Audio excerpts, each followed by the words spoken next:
So what we're going to do here is look at arguments for and against the United States Constitution, a process known as ratification.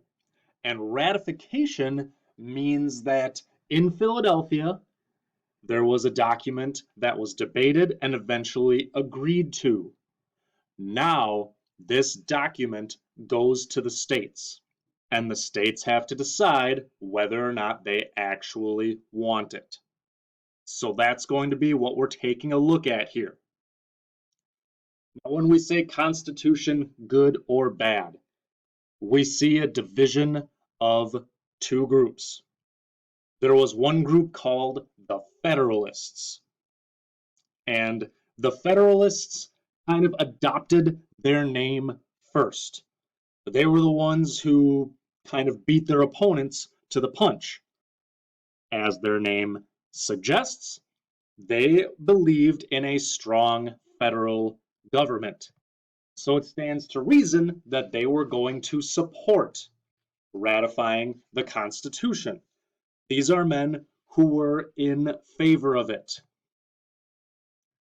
Now, there are three main individuals that we can take from this, and we can see them here.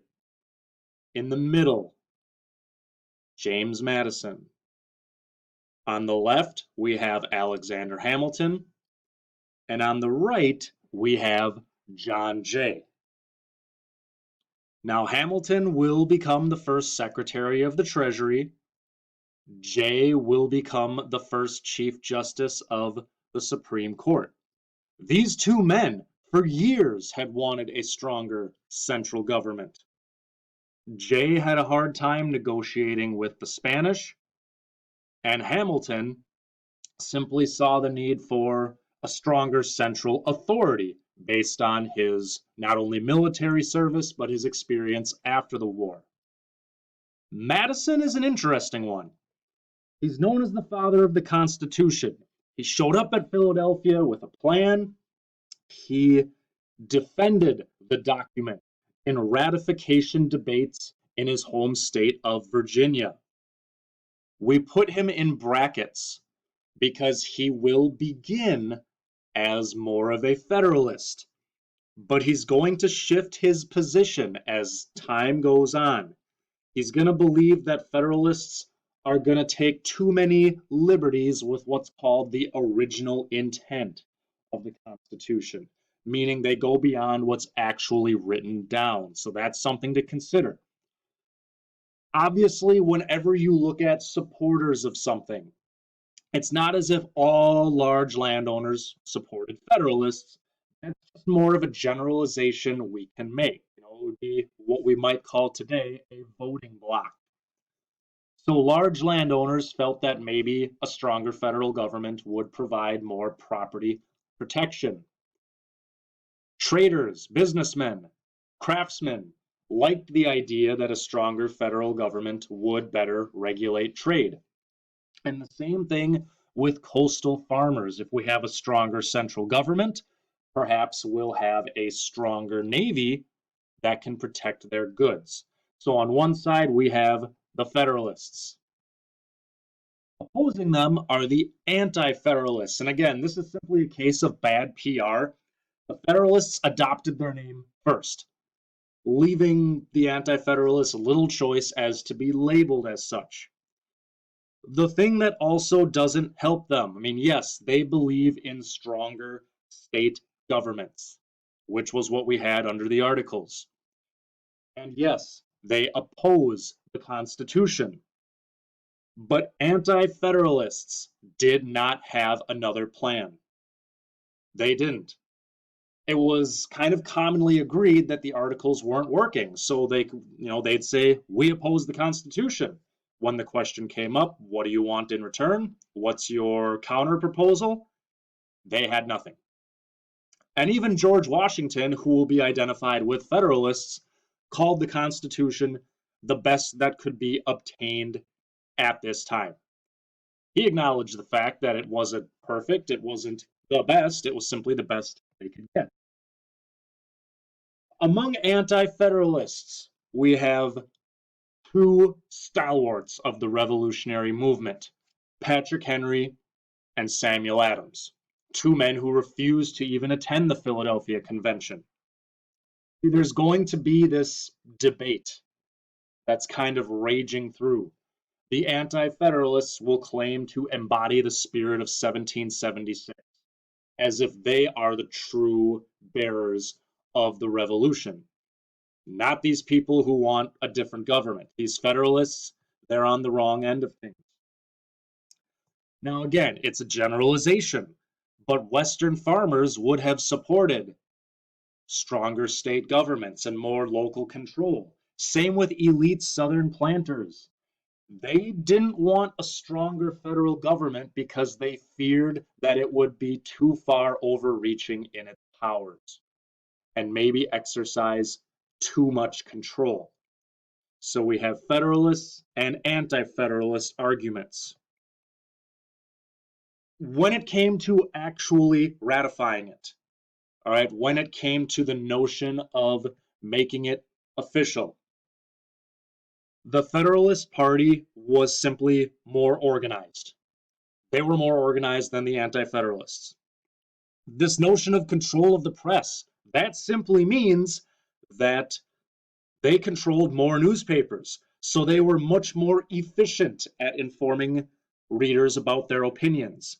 And truthfully, running a so-called national campaign really would not have interested Anti-Federalists in the least. So that kind of helped seal their fate.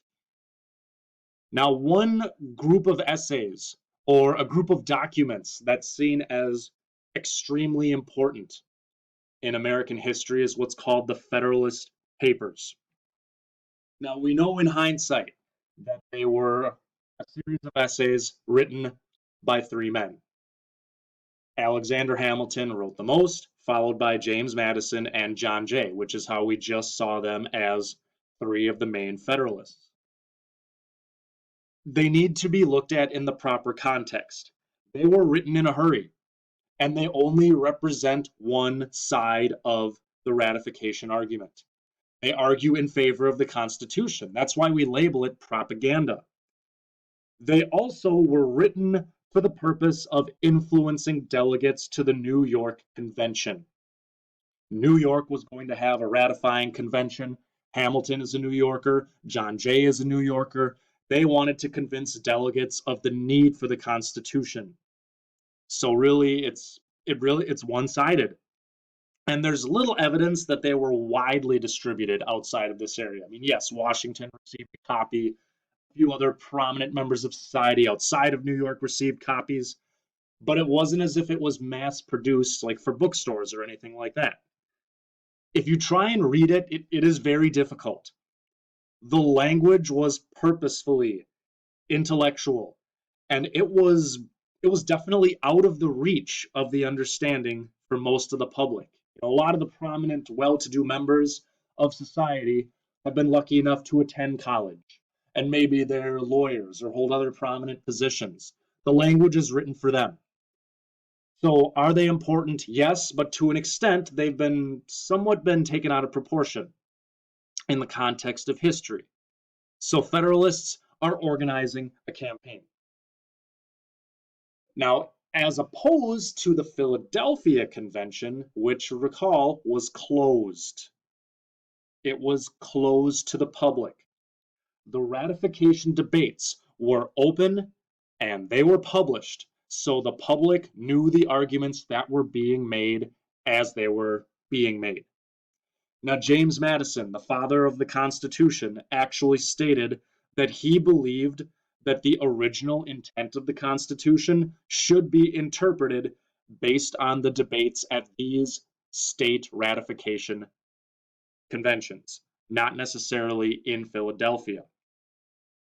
Now, learning their lesson from the articles, it was determined that 9 states needed to agree to make this legitimate.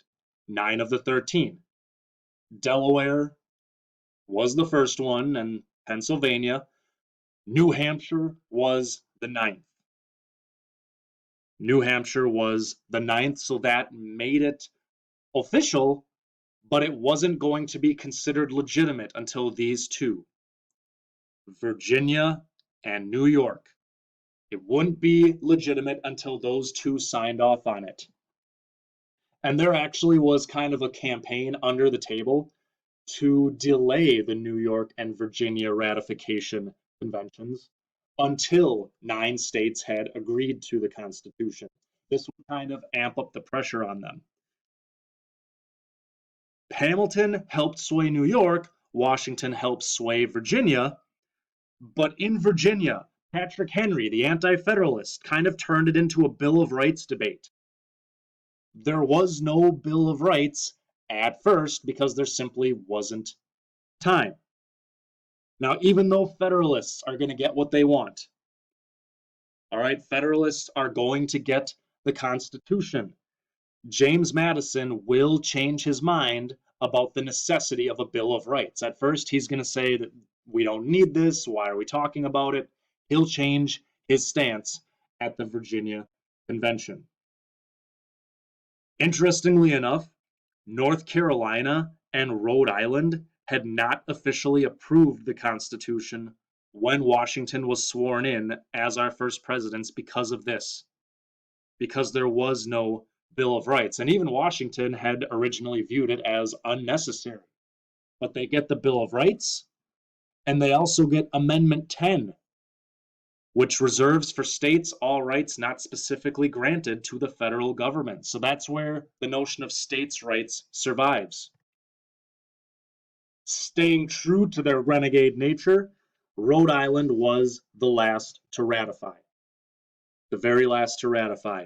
It's interesting because Rhode Island was the only state that held a direct voter referendum on the Constitution, meaning they just had a popular vote.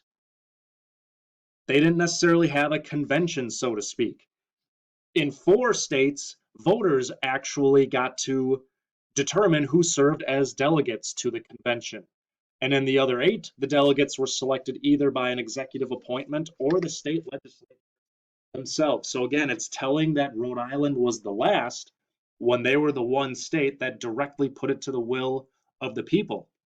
But at any rate, the Constitution does become ratified as the supreme law of the land.